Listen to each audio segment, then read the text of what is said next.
Okay, round 2. Name something that's not boring. A laundry? Ooh, a book club.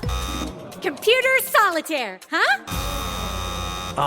Sorry, we were looking for Chumba Casino. That's right. ChumbaCasino.com has over 100 casino-style games. Join today and play for free for your chance to redeem some serious prizes. ChumbaCasino.com. No purchase necessary. Void where prohibited by law. 18 plus. Terms and conditions apply. See website for details.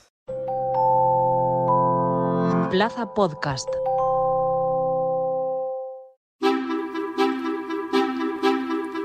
El término generación de cristal fue acuñado por la filósofa española Montserrat Nebrera como una metáfora para describir la fragilidad emocional de los adolescentes y jóvenes de hoy en día. Una generación que habría sido protegida en exceso por sus familiares y, en consecuencia, serían personas con muy poca tolerancia hacia la crítica y hacia la frustración ante las metas no alcanzadas. Una generación que demandaría de un reconocimiento constante por su falta de autoestima e inseguridad a la hora de tomar decisiones. Hoy, en Plaza al Día, conocemos la generación de cristal. Un estudio reciente de Nielsen estima que el 53% de los oyentes que escuchan el anuncio de un producto en un podcast buscan más información de ese producto o servicio. Si necesitas que encuentren tu empresa, escríbenos a publicidad@plazapodcast.es. Plaza Podcast. Step into the world of power, loyalty, and luck. I'm gonna make him an offer he can't refuse. With family, cannolis, and spins mean everything. Now, you wanna get mixed up in the family business. Introducing The Godfather at ChumbaCasino.com. Test your luck in the shadowy world of The Godfather slot. Someday, I will call upon you to do a service for me. Play The Godfather now at ChumbaCasino.com. Welcome to the family. No purchase necessary. VGW Group. Void where prohibited by law. 18 plus. Terms and conditions apply. Saludamos a Rebeca Cordero, es profesora titular en Sociología Aplicada. Señora Cordero, muy buenas. Hola, buenas. Muchas gracias por la invitación. Si tuviéramos que hacer una fotografía rápida de cómo es esta generación de cristal a nivel sociológico, ¿cuál sería? Pues una generación caracterizada por vivir en la distopía, no tener seguro su futuro, con un individualismo mucho más presente, que tiene que responder a muchas más presiones externas relativas a su grupo de iguales. Además, podríamos decir que el hecho de ser criados por unos padres que pertenecen a una generación que vivió épocas de carencia, ¿eso influye? ¿Están sobreprotegidos nuestros jóvenes hoy por hoy? Bueno, los padres no vivieron tantas carencias como sí lo hicieron los abuelos. Lo que pasa es que los padres están muy mezclados, porque puede haber padres que sean de las generaciones X y puede haber padres que sean baby boomer porque se ha alargado mucho la edad de la paternidad. Lo que es cierto es que los padres sí que respondieron ante educaciones mucho más autoritarias y más severas. Entonces eso influyó, impactó en la forma de entender la crianza que estos padres tuvieron para con sus hijos. También es verdad que la sociedad nos empuja a alargar los estadios de la adolescencia, fundamentalmente porque la inserción en el mercado de trabajo es complicada y porque también se alarga con la formación académica de los jóvenes, lo que lleva a esa hiperprotección en cuanto que se identifica. Sí, nos decía usted alargar la adolescencia, pero hoy en día también parece o da esa sensación, no sé, usted nos lo explicará, que también se adelanta esa adolescencia. Son cada vez los jóvenes, o menos jóvenes en este caso, los niños, niñas de 12, 13 años, ya preadolescentes, que se suele decir. Sí, claro, se ha adelantado y se ha retrasado. Es decir, estamos hablando de una preadolescencia que puede arrancar en torno a los 10, 11 años y que se extiende incluso a los 30, ¿no? Que no tiene que ver nada con el ciclo vital natural. Y esto tiene que ver fundamentalmente con la sociedad de consumo, que son los valores que marcan la sociedad en la que nos desenvolvemos, y que si iniciamos a esos chavales pronto en la adolescencia tendrán más necesidades de consumo, y si los alargamos lo vinculamos con esa idea de la japicacia, ¿no? La dictadura de la felicidad. Todos tenemos que ser felices y todos tenemos que ser eternamente jóvenes, unido a las dificultades de inserción profesional, a las inseguridades hacia el futuro y a la distopía presente, el caldo de cultivo perfecto para tener a los individuos también enganchados constantemente a lo digital, ¿no? Como una forma de ocio y sobre todo de evadirse de las preocupaciones y de los problemas. Y ahí entra esa parte que tiene que ver también con la protección familiar a la que nos referíamos antes y con el hecho de que para algunos padres tener un hijo se ha convertido en una conquista social, un éxito personal, porque entraron también tarde en su vida, por ejemplo, en pareja, porque entraron tarde en una estabilidad económica o porque les costó mucho tener un hijo, con lo cual un hijo ya no se ha convertido en un hecho natural en muchas ocasiones, sino algo que cuidar y mimar como si fuese un tesoro, un objeto deseoso, y eso también aumenta los niveles de protección. Y ahora hablaremos de las nuevas tecnologías, pero ¿tiene esta generación unos referentes poco sólidos?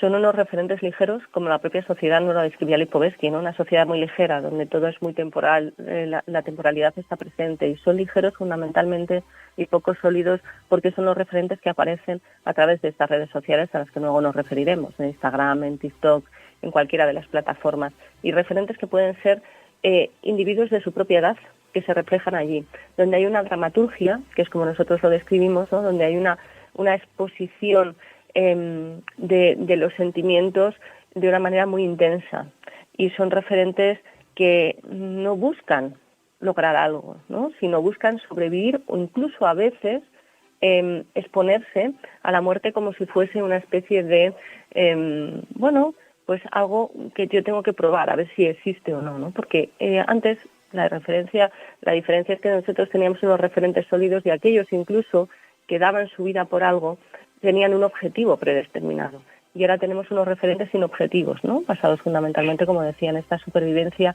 ante una vida que pareciera que está repleta de infortunios, que tampoco es así, pero es una forma de garantizar el control y la vigilancia y la seguridad de los individuos.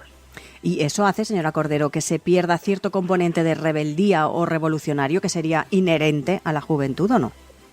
Lo que pasa es que la revolución, la rebeldía, el oponerse contra el sistema, parte sobre todo de tener un objetivo claro. ¿Por qué lo hago? ¿Para qué lo hago y con qué intención?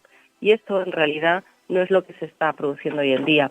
Se producen contestaciones desde el plano individual. Tenemos que entender que se ha roto también esa unión de lo colectivo como una forma de resistencia y de poder. Y al romperse lo colectivo, las luchas son individuales, y una lucha individual tiene muy poco recorrido, y como tiene poco recorrido no me enfrento contra el sistema, me enfrento contra mis padres. Y luego también hay una diferencia en la percepción que tienen de qué es contra lo que tienen que luchar, y a veces contra lo que tienen que luchar es contra su bien, ¿no? Porque tienen una visión presa de estar en un mundo muy globalizado y ver todo a través de la pantalla. Que la pantalla les da la opción de vivir un mundo analógico, digitalizado, incluso ir hacia los metaversos y jugar en línea. Sus recorridos son muy limitados, ¿no? Porque no les llega la información. Se han dado por supuestas muchas cosas, a veces por intentar evitarles el sufrimiento respecto a qué significa una guerra, qué significa pasar hambre, por qué hay que defender instituciones democráticas, por qué hay gente que muere, porque no a los niños se les está evitando en la formación y crecimiento todos esos sufrimientos, pero el que no forma en sufrimiento no forma en vida, y por tanto no forma individuos independientes y maduros con una solidez a nivel mental que les permita, ¿no?, pues huir de este concepto de la fragilidad. Pero un poco yo pensaba que eso había cambiado también. Sí que es verdad que cuando uno era pequeño y fallecía un abuelo, una abuela, que se supone que es ley de vida y son los más mayores, pues eso no se explicaba, ¿no?, a los niños. Pensaba que con el paso del tiempo eso también había cambiado, pero veo por lo que usted nos cuenta que no. No se explicaba, pero había unos ritos presentes a nivel social en el que muchas veces se nos obligaba a estar. Los que somos, por ejemplo, X o somos baby boomers, se nos obligaban a estar en esos ritos. Sabíamos qué sentido tenía el luto, qué sentido tenía el duelo, cómo ese luto nos ayudaba a asumir el duelo, ¿no? La pérdida estaba presente. No sé si todos, pero los ritos sociales, ¿no?, de alguna manera daban o nos permitían organizar ese puzzle social que daba un sentido a esa realidad. El problema es que ahora los ritos se están perdiendo por la laicificación de la sociedad. A medida que la sociedad se va alejando de la religión, se van perdiendo los ritos. Ya no existen otros ritos y tampoco existe información al respecto. Se navega en un mar de inquietudes e incertidumbres que en definitiva generan ansiedad, y esa ansiedad está muy viralizada en la red por chavales de su edad. Estamos hablando de una población que tiene altos niveles de ansiedad porque tiene muchas inseguridades vitales a la hora de desenvolverse socialmente, y que recibe, como decíamos antes, muchas presiones por su grupo de iguales y por la sociedad. Su grupo de iguales les exige, la sociedad les exige, todos les exigen en relación a algo que fue lo anterior, pero tenemos que ser conscientes de que, claro, generaciones anteriores tuvieron que responder a unas necesidades que ellos también lo hacen, pero son unas necesidades mucho más intangibles, por ejemplo, ¿no? El ciberbullying, los patrones de belleza, que ya están mucho más estandarizados, los retos virales, ¿no? Lo que pasa es que ahí se produce una gran brecha generacional que aumenta esa incomprensión entre los padres y los hijos respecto a generaciones anteriores. Ya que estamos hablando de las redes sociales, ¿cómo influye o de qué manera esa sobreexposición a la tecnología y sobre todo las relaciones sociales entre los jóvenes, ¿no? A través, sobre todo, de Internet, es lo que nos comentaba usted. Hoy en día, en línea es la única manera o la manera más habitual de comunicarse entre ellos. Bueno, es que el mundo digital ha cambiado, ha transformado las formas de relacionarse, y más en estos que denominamos nativos digitales. Han cambiado tanto que las redes pueden servir para descongestionar un problema, puede servir para aislarse de él, pueden servir para aislarse individualmente del resto de la sociedad, y a la vez es el mecanismo a través del cual tú puedes sentirte violentado, tú puedes sentirte acosado, tú puedes sentirte vigilado, ¿no? Claro, es una herramienta muy poderosa, sobre la que no se ejerce gran control y sobre la que no tiene conocimiento. Y esto lleva a digitalizar las formas de ser y estar en sociedad. Pero sí que sabemos que una vida con un alto nivel de conexión constante y continuo, sin relaciones analógicas tangibles, hace que los individuos tengan más factores de riesgo que factores de protección. Porque al individuo lo que nos protege en sociedad es tener red, es estar conectados a individuos en el plano analógico, no a una red digital. Es decir, yo puedo tener 1.500 amigos en una plataforma que si levanto el teléfono y no hay nadie que me pueda acompañar al médico, estoy solo. Claro. Y esto trasladado a individuos que crecen, se hacen adultos y se pueden ver solos en muchas situaciones. ¿Es quizás también la falta de empatía lo que también ha llevado a esta situación? Claro, pero es que la falta de empatía tiene que ver con la ausencia del colectivo. Es decir, si a mí la sociedad, a través de esos valores de la sociedad de mercado, lo que me dicen es que yo, y vamos a utilizar esta expresión, molo más, ¿no? Por el hecho de vestir determinada marca, diferenciarme de mi amigo, ser el más guapo, ser el que está mejor físicamente. Todos los inputs que recibo son individuales. Estamos hablando de un comportamiento hipernarcisista, hiperhedonista. Mientras yo esté bien, da igual los demás. Esto sociológicamente tiene una explicación. De alguna manera se fue a romper ese concepto de identidad de clase, porque sabíamos que tenía mucha fuerza y que había conseguido grandes transformaciones sociales, hacia el contexto de estatus. Claro, ¿qué sucede? Que es difícil que yo me encuentre una persona que tenga el mismo estatus que yo y 2 personas con el mismo estatus o 1.000 personas con el mismo estatus, es muy diferente que se junten para demandar un cambio. Entonces, toda la sociedad ha ido tendiendo el modelo globalizado al individualismo. Como dejarse llevar, porque, ¿no? Un poco, por las tendencias. Bueno, no es que te dejes llevar, es que es una imposición de modelo. Al final, ¿qué es lo que quiere un individuo? Un trabajo que le permita en la masa, ¿no? Aquellos que no son 1.000 millonarios y tienen gran capital, lo que quieren es tener una vida digna. Y esa vida digna pasa porque yo sea asalariado, bueno, o esté por cuenta ajena, pero la masa sea asalariado y que tenga un sueldo que me permita vivir a fin de mes. Y a eso se suman las políticas de miedo, ¿no? Las teorías del miedo, a ver si te van a despedir, a ver si nos quieren manipular, a ver si nos quieren manejar, también unida a todo el tema que tiene que ver con la posverdad. Entonces hay una serie de inputs a nivel social, ¿no? Es que si eres tú sobre los demás tendrás más posibilidades de éxito, tendrás más posibilidades de prevalecer. Y si además te conviertes en un hombre flexible, una mujer flexible o un individuo flexible en sí mismo, pues te va a resultar más fácil permanecer. A eso se refirió Bauman cuando habló de la sociedad líquida, ¿no? Uh-huh. Nos piden ser individuos polivalentes, nos piden ser individuos que no echemos raíces, nos piden ser individuos que tengamos la capacidad de movernos a cualquier sitio, con todo el daño que eso genera en nosotros, porque también otro factor de protección es sentirnos conectados con las cosas, pero en el plano analógico, pero en el digital, es decir, tener raíces, ¿no? Tener sentido de pertenencia. El sentido de pertenencia nos hace estar protegidos socialmente. ¿Qué sucede? Que cuando no tenemos ese sentido de pertenencia, cuando no sabemos muy bien a qué correspondemos ni a dónde estamos, pues en las redes aparecen multitud de grupos que pueden llevarnos, por ejemplo, a radicalizarnos, a entrar en una secta, o por ejemplo a experimentar cosas que de otro modo no hubiésemos experimentado, porque también pensemos que esa herramienta nos puede es en la que invertimos mucho tiempo de ocio, ¿no? Y que también nos está dirigiendo nuestro comportamiento, no solamente a nivel consumo, sino a nivel ciudadano, por cookies y toda esa información que recibimos que no es la veraz. Claro. Porque la veraz ya llegaríamos contrastando el resto de pues medios de comunicación que sabemos que tienen información real, pero si nosotros ahora nos movemos con que los jóvenes aparecieron unos datos, que es que TikTok es la red social que más utilizan para informarse, pues claro, y podemos llegar a la información del vecino del séptimo que se inventaba algo y que tú lo tomas como válido. Claro, ese es el problema y la lucha de nuestra, ¿no? De los medios de comunicación de contrastar las noticias y informar, que es lo que... Y si me permites, sí. te diré que es cierto que los mensajes no llegan. No soy profesora de universidad, aquí me enfrento a todas las generaciones desde hace muchísimos años. Y hay informaciones que nosotros estamos vertiendo y que son muy potentes, que contándolas como las contamos siempre no les llegan, hay que cambiar las formas de comunicar. Hay que cambiar las formas de decir, de aproximarnos a ellos.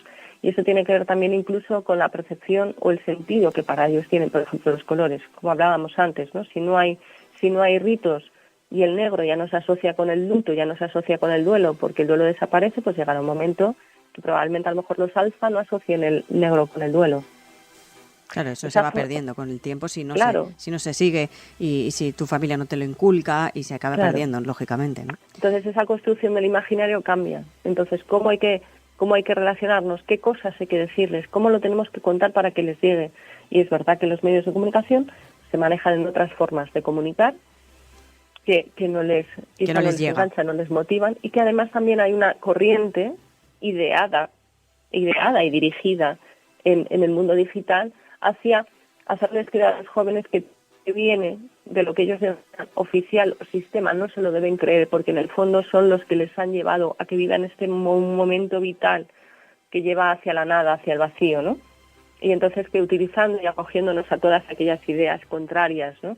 Como podrían ser las negacionistas, las radicalizadas, ¿no? Las extremistas, pues ahí es donde van a encontrar su lugar, ¿no? Una salida, sí. Hablaba usted antes, comentaba el tema de la ansiedad, que muchos jóvenes la padecen, pero la juventud por definición no debería ser ansiosa, ¿no?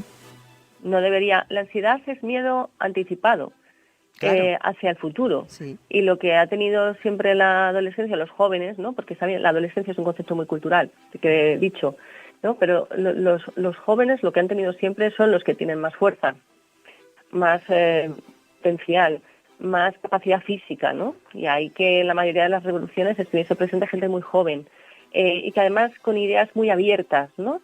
Muy rupturistas. Eso ha sido así. Con ganas de cambiar cosas y de... Claro, con ganas de transformar. Lo que sucede es que, digamos que el problema fundamental que tenemos ahora y que es muy transversal a todo lo que estamos hablando es un problema de gestión de la información.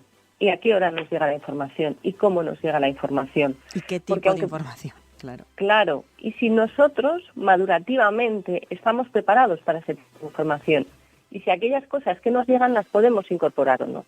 Hay una normalización de la violencia que viene, por ejemplo, de las series y que viene de todos estos juegos en línea, ¿no? Es muy fácil ver constantemente o estar matando gente toda una tarde.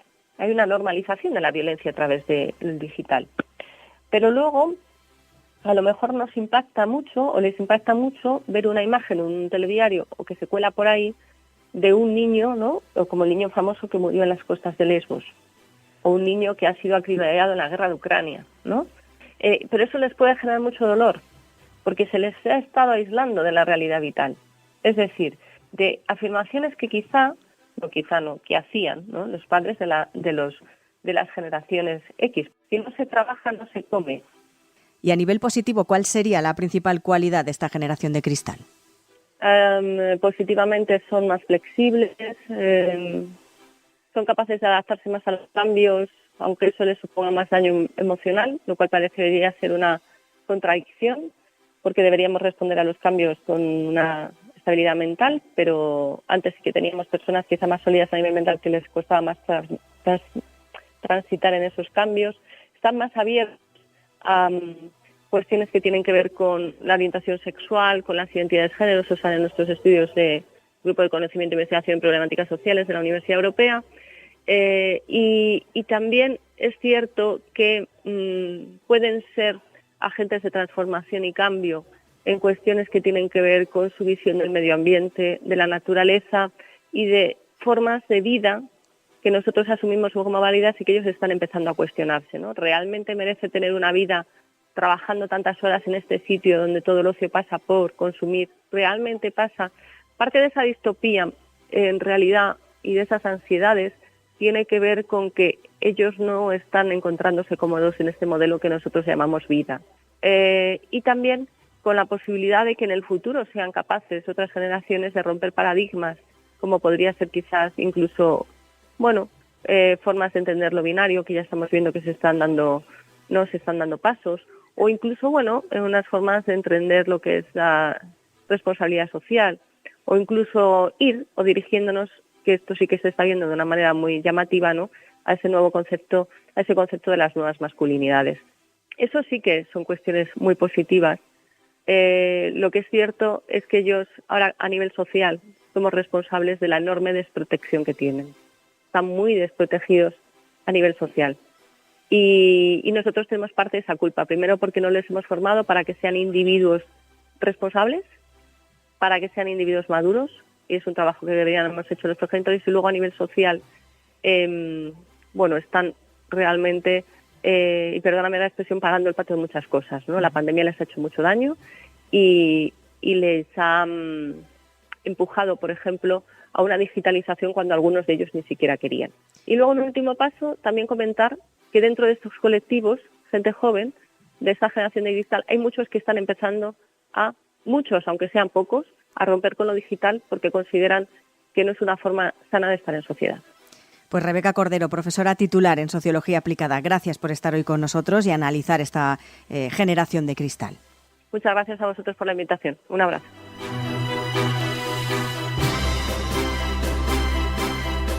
Para conocer mejor a la generación de cristal, nos vamos a ayudar de un sondeo que ha realizado la Fundación SM. Con los datos que arroja ese sondeo vamos a saber cómo los y las jóvenes de esta generación se ven a sí mismos. Para ello saludamos a Ariana Pérez, es la responsable de investigación de la Fundación SM. Señora Pérez, muy buenas. Muy buenas. Vamos a comentar primero los datos que arroja este sondeo. ¿Qué piensan sobre el concepto, la etiqueta de esa generación de cristal? Bueno, pues habría que empezar diciendo que el concepto generación de cristal es en sí mismo muy ambiguo. Cabría interpretarlo desde un lado positivo, pero también desde un lado negativo. Y bueno, cabría decir también que es un concepto que tiene muy poca base teórica y ningún tipo de base empírica, ¿vale? Entonces, a partir de eso, si nosotros dirigimos, como empezó a tener cierta relevancia mediática para dirigirse a los jóvenes de esta generación, pues realizamos este estudio, ¿no?, para saber cómo se sentían con esta nueva etiqueta que se les había colocado, ¿no? Hay que decir que la mayoría de los jóvenes, el 66%, entiende que generación de cristal es un término que se utiliza injustamente para criticarle. Pero también había que decir que la otra mitad de los jóvenes piensa que es un término, adecuado para explicar su postura crítica ante las injusticias del mundo y quizás igualmente aplicable al conjunto de la sociedad. Es decir, no estaríamos hablando de una generación de cristal, sino de sociedades de cristal. Y esto se ve bastante claro en los atributos unidos a este término que más les identifican tanto a sí mismos como a su generación, que serían el reconocimiento de la importancia de la salud mental, la sensibilidad hacia los problemas sociales, la baja autoestima y la defensa de la diversidad. En sí mismo, el sondeo lo que muestra es una juventud en diálogo constante, con la visión positiva y negativa del concepto, y una lucha entre su capacidad de agencia, su empoderamiento como jóvenes para resignificar de manera positiva la etiqueta, y también, pues ciertamente una aceptación de verse influidos por ella, ¿no? Como siempre decimos, las etiquetas tienen un valor performativo y pues muchas veces ese valor se plasma en que los jóvenes al final acaban creyéndose eso que se dice de ellos, ¿no? ¿Podríamos decir que serían las expectativas vitales que tienen? ¿A qué se referían? ¿A qué se referirían en este caso? Bueno, debemos pensar, y así lo evidencia nuestro sondeo, que el 65% de los jóvenes en España pues afirma haber aprendido a vivir con la incertidumbre de no saber a qué se va a dedicar en el futuro. Y esto, la verdad, que tiene bastante base, ¿no? Hay que recordar que vivimos en contextos pues, altamente volátiles, ¿no? Estos contextos VUCA de los que se habla ahora mismo. En cualquier caso, la mitad también admite sentirse frustrado por no llevar la vida que quiere. Y además es un sentimiento que, aumenta según aumenta la edad de los jóvenes, ¿no? Estando más presente entre los mayores de 21 años, ¿no? Que lógicamente es una edad que ya te enfrentas a una serie de dificultades, a una serie de decisiones vitales importantes, ¿no? En cualquier caso, también el temor a no cumplir las expectativas de su familia o de sus amigos representa un 56%, ¿vale? Y eso está bastante conectado con la permanencia del ideal de meritocracia, ¿no? Que quizás podamos hablar de él más tarde, ¿no? Aunque la mitad de los jóvenes reconoce que sus padres han contribuido con su desarrollo de una autoestima fuerte, lo cierto es que las circunstancias socioeconómicas existentes pues dificultan que los jóvenes desarrollen sus proyectos de vida, ¿no? O que no los desarrollen al ritmo que la sociedad espera. Lo que explica en parte pues ese sentimiento de frustración y temor a no cumplir las expectativas. Y finalmente, por otra parte, los y las jóvenes están experimentando también el agotamiento de esos modelos de vida lineales y de progresión social ascendente que caracterizaban las transiciones a la vida adulta, ¿no? Que veíamos en otras generaciones: estudio, trabajo, construcción del hogar familiar, etcétera, etcétera. Son ciertamente modelos que cada vez son menos alcanzables para la mayoría de los y las jóvenes, y ante esta ausencia de alternativas, pues se vuelve a generar este sentimiento de frustración, ¿no? Si hablamos de generación de cristal, hablamos casi de sobreprotección, porque va relacionado con esta generación, o por lo menos eso es lo que pensamos o tenemos ese pensamiento. Pero ¿qué creen precisamente los propios jóvenes al respecto? ¿Creen que ese término protección va relacionado con ellos, con esa generación de cristal? Bueno, pues aproximadamente la mitad de los jóvenes, concretamente el 56%, pues lo validaría, ¿no? Esta visión. Es decir, reconocen que sus padres han sido demasiado protectores con ellos. Pero aquí tenemos diferencias. Este sentimiento es mayor entre las chicas, ¿vale? Sí. El 62% frente al 50% de los chicos. Y ahí vemos pues un claro, efecto de los roles de género, ¿no? Por una parte, es posible que los padres sobreprotejan más a las chicas, pero también esta sobreprotección puede venir de que ellas también pueden enfrentarse a problemáticas mucho mayores que los chicos, ¿no? Sobre todo relacionado con las violencias sexuales, sí, etcétera, ¿no? También vemos una diferencia por clase social, ¿no? Y esto es sorprendente. Los jóvenes de clase alta o media alta son los que en menor medida se han sentido sobreprotegidos por su familia, y los que en mayor grado consideran que sus padres pues han contribuido al desarrollo de una autoestima fuerte. Digo, parece sorprendente porque lo presumible de estos jóvenes de clase alta o media alta es que, bueno, pues tengan mayores recursos y mayores opciones, y en este sentido, pues objetivamente pudieran estar sometidos a más sobreprotección, pero ellos al menos no lo sienten así. También me gustaría hablar de la toma de decisiones y las posibilidades de elección, que es otro de los factores importantes para estos jóvenes. ¿Cómo perciben ellos estos conceptos? Bueno, pues mira, 3 de cada 4 jóvenes afirma que vivimos en sociedades en las que todo el mundo espera que le digan qué hacer y cómo hacerlo. Y la mitad, ciertamente, pues dice que evita tomar decisiones por el miedo a equivocarse. Claro, el miedo al fracaso que manifiesta pues esta mitad de los jóvenes debe entenderse nuevamente pues en el marco de una sociedad resultadista, ¿no? Como la nuestra. Muy pocas veces se pone el acento en los procesos formativos o en los procesos de aprendizaje, ¿no? Y normalmente cuando se fracasa, pues no se tiene en cuenta este proceso de aprendizaje, que sería algo consustancial ya a todas las personas, pero especialmente a las personas jóvenes, ¿no? A veces poner el énfasis en el éxito, en los resultados, también nos lleva a diseñar itinerarios y soluciones que aseguren en buena medida ese éxito, ¿no? De ahí que 3 de cada 4 jóvenes afirma que vivimos en sociedades en las que todo el mundo espera que le digan hacer y cómo hacerlo. Un porcentaje muy alto, 3 de cada 4. Exacto. Todavía es una barbaridad, ¿no? ¿Ha evolucionado, cree usted que ha evolucionado la juventud de una manera positiva o se ha quedado como estancada y falta mucho por hacer? No solo por parte de los padres, sino incluso de los propios jóvenes, del entorno, de la educación, de las administraciones, etcétera. Bueno, nosotros la verdad siempre evitamos hacer comparaciones entre generaciones en este sentido, ¿no? Si las generaciones anteriores tenían más libertad o o tenían más capacidad para tomar decisión.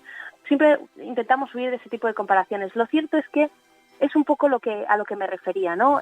Como vivimos en el marco de una sociedad que está muy obsesionada con el éxito, además con un tipo de éxito muy muy particular, ¿no? Cuando sobre todo muchas veces lo ponemos en el marco de una banda salarial, por ejemplo, ¿no? Un estándar, ese es el estándar. Entonces, desde la sociedad adulta, tanto los padres de la escuela, lo que decía, definimos como itinerarios excesivamente marcados para que de alguna manera pues nuestros hijos, hijas o educandos lleguen al estándar de éxito que nosotros consideramos que deben llegar, ¿no? Entonces, esa es la explicación, ¿no? Que tanto se sientan pues como que tienen poco que hacer en ese sendero marcado, ¿no? O poco que decidir al menos. Pues gracias sobre todo por acercarnos un poco más a esa generación de cristal, sobre todo a través de ellos mismos, de los jóvenes y de ese sondeo que habéis realizado desde la Fundación. No sé si quieres añadir alguna cosa para terminar. Agradecer que nos dejéis hablar un poquito de este término de generación de cristal, que en último caso, y me gustaría añadir, esto forma parte de un proyecto denominado Encuestas Flash del Observatorio de la Juventud de la Fundación SM, y precisamente nosotros como fundación no elegimos este tema, sino que lo eligió un consejo asesor de jóvenes que tenemos, que incorpora menores de 25 años, y ciertamente quisieron ellos mismos abordar este tema porque ciertamente les estaba interpelando. Pero quiero que se entienda claro que desde nosotros, desde nuestra fundación, no validamos en nada la etiqueta, bueno, no validamos casi ninguna etiqueta que intente de alguna manera simplificar la complejidad y la diversidad que está presente en el marco de la juventud española. Pues Ariadna Pérez, recordamos, responsable de investigación de la Fundación SM. Como digo, gracias por acompañarnos y acercarnos a este sondeo y sobre todo pues a descubrir un poco más qué piensan los jóvenes de ellos mismos. Gracias. Muchísimas gracias a vosotros. Un estudio reciente de Nielsen estima que el 53% de los oyentes que escuchan el anuncio de un producto en un podcast buscan más información de ese producto o servicio. Si necesitas que encuentren tu empresa, escríbenos a publicidad@plazapodcast.es. Plaza Podcast. With the Lucky Land Slots, you can get lucky just about anywhere. This is your captain speaking. We've got clear runway and the weather's fine, but we're just going to circle up here a while and get lucky. No, nothing like that. It's just these cash prizes add up quick. So I suggest you sit back, keep your tray table upright, and start getting lucky. Play for free at LuckyLandSlots.com. Are you feeling lucky? No purchase necessary. Void where prohibited by law. 18+ terms and conditions apply. See website for details.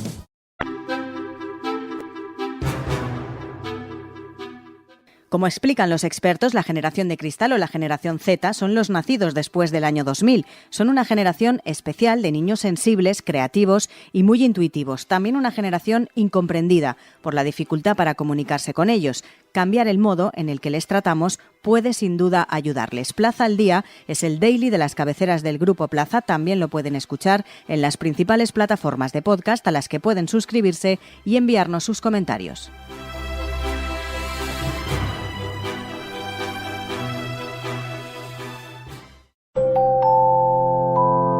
Plaza Podcast. Step into the world of power, loyalty, and luck. I'm gonna make him an offer he can't refuse. With family, cannolis, and spins mean everything. Now, you wanna get mixed up in the family business. Introducing The Godfather at ChumbaCasino.com. Test your luck in the shadowy world of The Godfather slot. Someday, I will call upon you to do a service for me. Play The Godfather now at ChumbaCasino.com. Welcome to the family. No purchase necessary. VGW Group. Void where prohibited by law. 18+. Terms and conditions apply.